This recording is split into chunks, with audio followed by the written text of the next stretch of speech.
We are living in a time of wars and rumors of wars. Borders are being tested, airspace contested, alliances shifting, power being asserted, sometimes quietly, sometimes violently. Around the world, questions of sovereignty are no longer theoretical. They are playing out in real time between nations, between governments, between powerful interests deciding who calls the shots. And even here in our own region, we are not untouched by these questions. We are watching, listening, adjusting. And whether we name it or not, we are being asked to consider something fundamental. Who is sovereign? And what does sovereignty actually mean? Is it a flag, a border, a declaration, a partnership? Or is it something far closer to home? Because before we use the word sovereignty, we need to pause and ask ourselves something honest. Am I equipped to be sovereign? Do I understand what it requires of me? And do I understand why it matters? Because sovereignty is not a feeling. It is not a declaration. It is not a slogan we repeat until it sounds powerful.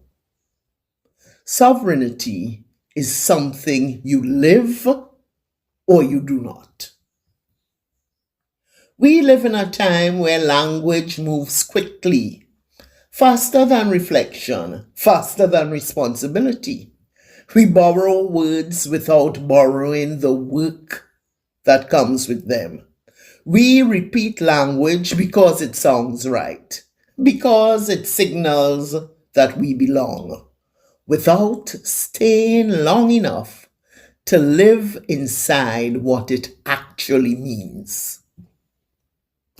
Many of us know the words. Very few of us know the discipline behind them. And so we speak easily, without asking what those words require of our character, our choices, or the way we hold ourselves in the world. Words are shortened, repeated, turned into phrases, while their full weight is quietly set aside. And sovereignty has weight. To be sovereign is to stand aware, but not just aware of the world, aware of yourself. Sovereignty is not simply about feeding yourself, clothing yourself, or providing shelter for yourself. And it is certainly not about standing on the sidelines observing the shortcomings of others, which, if we were honest, is often much easier than being aware of our own. True sovereignty begins with self-examination, with noticing what moves us, what triggers us, what we avoid, and where we quietly surrender our authority without admitting it. Because awareness of the world without awareness of self does not make us sovereign. It makes us commentators. And this is where sovereignty becomes uncomfortable. Because awareness is not passive, it is not neutral. Once we are aware, we are implicated. We are not born into blank slates. We arrive in conditions we did not choose: families, nations, histories, systems already in motion. But within those conditions, we still shape a world of our own. Through what we tolerate, through what we normalize, through what we repeat without question, through the thoughts we rehearse and the actions we excuse. So, when we speak of permission, we are not talking about conscious agreements signed in ink.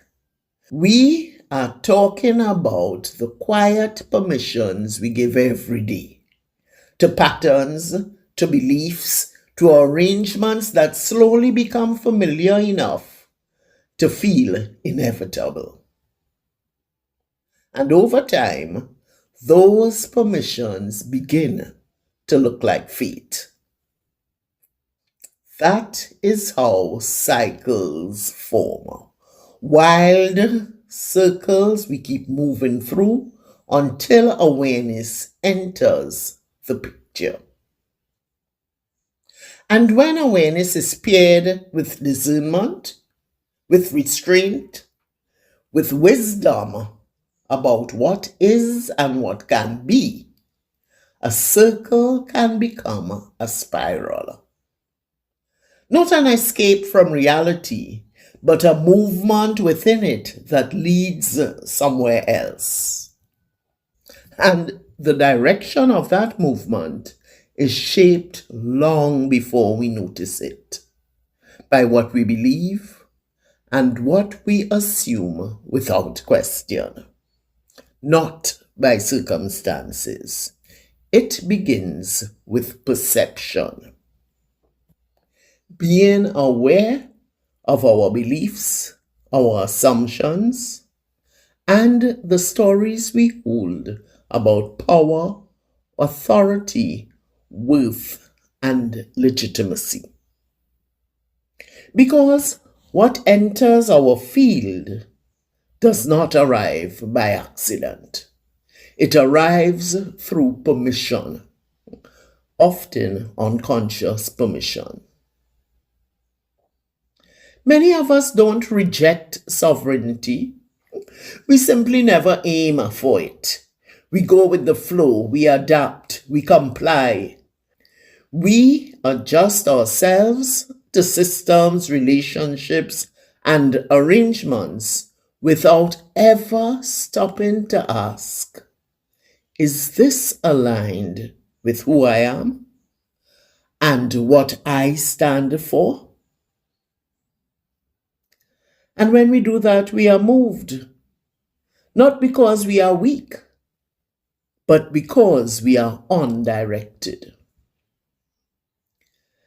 And this is where sovereignty quietly slips. Because when we are undirected, we do not just drift, we settle. We settle for what is familiar, for what causes the least friction, for what keeps us included, comfortable, unchallenged. And over time, those small adjustments, the ones we barely notice, begin to shape our posture in the world. This is not always dramatic. It rarely announces itself. It shows up as small compromises, as silence where clarity is needed, as flexibility where integrity should have been held. Not because we lack intelligence, but because we have not yet asked ourselves, what kind of stature sovereignty requires. Because sovereignty is not sustained by awareness alone. It requires vision. A vision that extends beyond the immediate moment, beyond convenience, beyond the 3 inches in front of our faces. Without vision, we become reactive, we become short-sighted, we become satisfied with arrangements that quietly work against us, sometimes even while we defend them. And so sovereignty is undermined, not by one great betrayal, but by a series of unexamined choices that slowly train us to expect less of ourselves. This is a trap we need to be aware of. Because it is not random.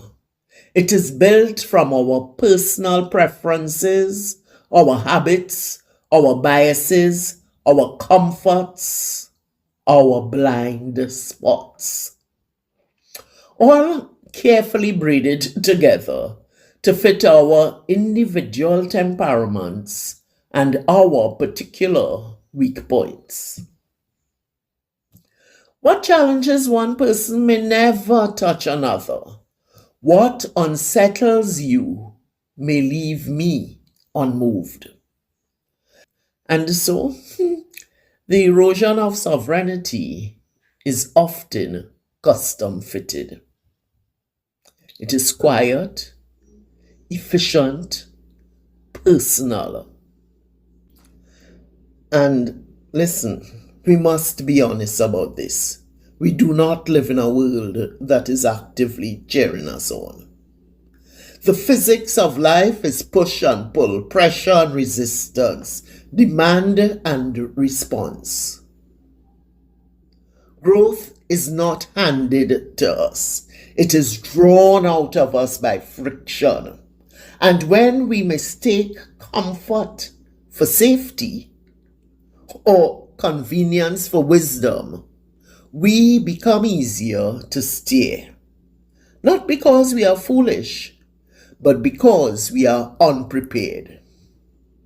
Sovereignty requires stamina, not aggression, not defiance, but the capacity to stay conscious under pressure. Sovereignty exists on many levels: personal, community, national, global. But here is the part we keep trying to skip. There is no meaningful sovereignty at higher levels if personal sovereignty is absent. Without personal sovereignty, community becomes tribal. Nationhood becomes rhetoric. Talk for talk's sake. Old talk, mama guy talk. Words used to sound important without the substance to back them up. And then power becomes illusion. So the question is not simply, are we free? The question is, what is our stature? Are we petty or magnanimous? Do we see only what is directly in front of us, even when that short sight costs us in the long run? In personal life, short sight often looks like choosing comfort over clarity, avoiding hard conversation because peace feels easier in the moment, only to live with resentment, confusion, or quiet erosion later. It looks like settling for what is familiar rather than what is aligned. Choosing convenience over growth and then wondering why the same patterns keep repeating. At a larger scale, the same habit plays out with heavier consequences. Short sight at the national level looks like trading long-term stability for short-term relief. Accepting arrangements that feel beneficial now without asking what they cost us later in autonomy, in dignity, in future options. Different arenas, same pattern. In both cases, the decision makes sense in the moment until time reveals the bill. And we also need to be honest about what shortens our sight. It is not always confusion. It is not always fear. Sometimes it is selfishness. Sometimes bias toward what benefits me, my group, my comfort, my advantage. Sometimes it is greed, the desire to secure more without regard for the cost to others or to the future. And yes, at times it is deliberate wickedness, a knowing choice to prioritize gain over good, to exploit rather than to steward, to take just because we can. When these forces are left unexamined, they do more than distort vision. They justify it. They teach us to call self-interest realism, to call bias loyalty, and to call what is harmful necessary. And once that happens, short sight stops feeling like limitation and starts presenting itself as wisdom. But do we have a vision? And if we don't, are we honest enough to admit it? Because lack of vision is not neutral. It works quietly against us while convincing us that we are fine. And here, we need to be clear about what we mean by vision. Vision is not limited to managing survival. How we eat, how we drink, how we find shelter or clothe ourselves, how we pursue pleasure. Necessary as these are, a life focused only on maintenance never lifts its gaze. True vision requires a more mature assessment, one that looks beyond immediate need and asks what our choices mean over time. What do these choices mean for our families, for our communities, for the continuity of the species, and for the responsible caretaking of the planet we inhabit? Without that wider view, we mistake endurance for wisdom. We mistake repetition for stability.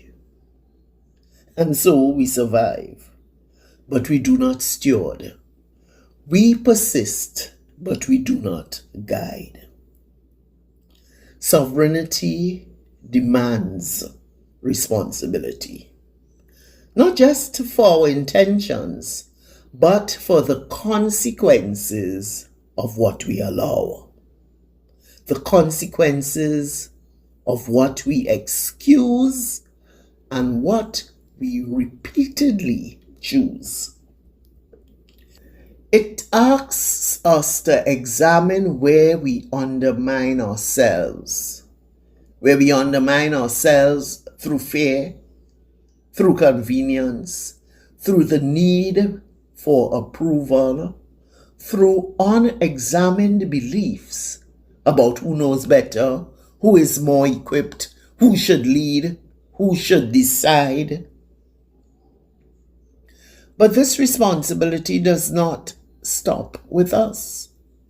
Because when we neglect our own authority, the effects do not remain private. Our silence becomes consent. Our avoidance becomes policy. Our convenience becomes structure. And so what begins as personal abdication scales outward into families, into communities, into institutions, into nations. Sometimes we surrender authority not because someone takes it, but because we do not yet trust ourselves to hold it. And when that pattern is repeated widely enough, it shapes the world we live in. Not symbolically, structurally. Our negligence has far-reaching consequences. Not abstract ones, real ones. Consequences that determine who decides, who benefits, who bears the cost, and who is left without recourse. And yes, we need allies. Yes, we need allies. No one stands alone. No one is an island. But sovereignty becomes an illusion when we are not self-sufficient in discernment, and when those we rely on do not hold our interests with the same care they hold their own. This is where we must be honest with ourselves, because unexamined dependence is not neutrality. It is a form of carelessness. Carelessness with our time, carelessness with our agency, carelessness with the direction of our lives. When we do not examine what is being imposed on us, whether subtly or overtly, and when our opinions are shaped more by personal proclivity, personal habit, or our convenience, when those things take precedence over thoughtful assessment, we are not living deliberately. We are drifting. And drift over time hands our lives to forces we never consciously choose.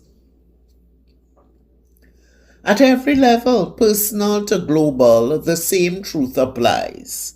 When the foundation is compromised, nothing built on top of it will hold. And foundations take many forms. Personal habits left unexamined, agreements entered without clarity, policies shaped by self-interest, and systems that benefit a few while asking the many to adjust. When these foundations are weak, everything built upon them requires constant defense. So this is not a call to anger. It is not a call to performance. It is a call to examination. to slow down enough to ask the questions we keep postponing. Not because we are rebellious, not because we are entitled, but because discernment is a responsibility. Because sovereignty is not a slogan. It is a posture. It is a discipline. It is a series of choices made long before the word is spoken. And it begins with the courage to look honestly at ourselves. Thank you for sitting with this. Not to agree, not to disagree, but to examine. Because what we choose to examine quietly determines what we become willing to live with.